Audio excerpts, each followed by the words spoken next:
Hello, and welcome to 5-Minute Math. Today we are looking at the Algebra 1 concept of domain and range of exponential functions. This is standard A.9A in the great state of Texas, and we are using item number 17 of the 2024 released STAAR test. This is a new item type called multiple select, and if you haven't done so already, please go ahead and take a moment to pause the video, work this problem out on your own, unpause it, and we will look at our answers together.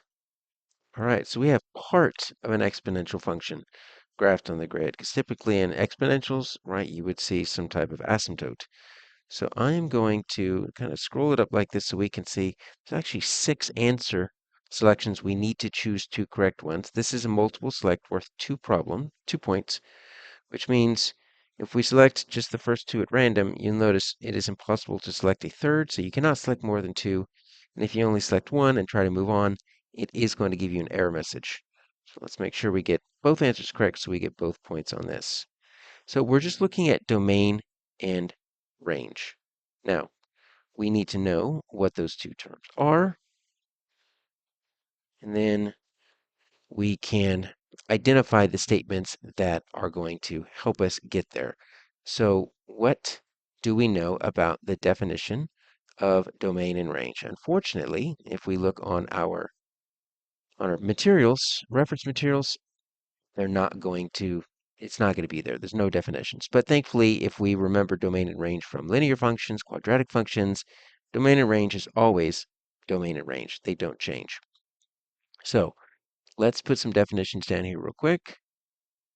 Right, so the domain is the set of all possible, and here's the key word, input values. All right, so if the domain is going to be the set of all possible input values, then the range is going to be the set of all possible, and then we'll say output values. Now, typically, when we're thinking input and output, we're thinking we input with the x, we output with the y. We can also think of it as our independent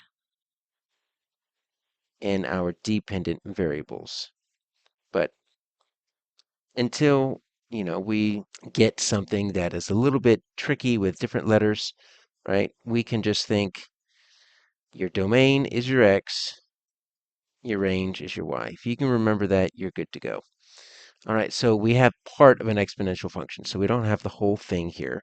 So what do we know about our x values? Let's do that first, and we'll do that in green. Our x values, I'm going left to right.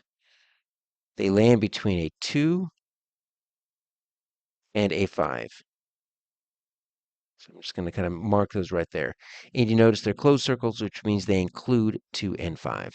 So what I can do here is I can say that my domain is going to be, and I'll say x, right?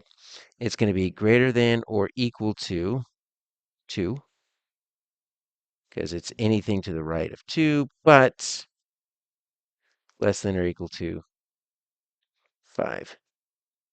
Okay? So we can say it like that. Or if we wanted to flip it, right, we could say, depending on which way you want your inequalities to go, let's go range here, blue.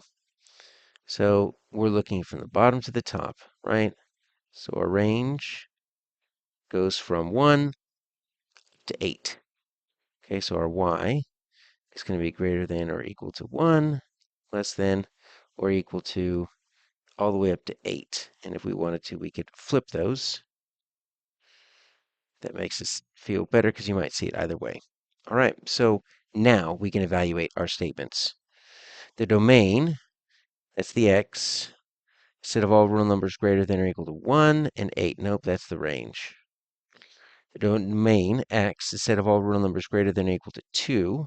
Yes, less than or equal to 5. Okay, that is a check. And then domain is not the set of all real numbers. Let's check our range. Range, all real numbers greater than or equal to 1, less than or equal to 8. That is correct. It's not all real numbers, and these 2 numbers are our domain. So there we go, option 2 and option 4.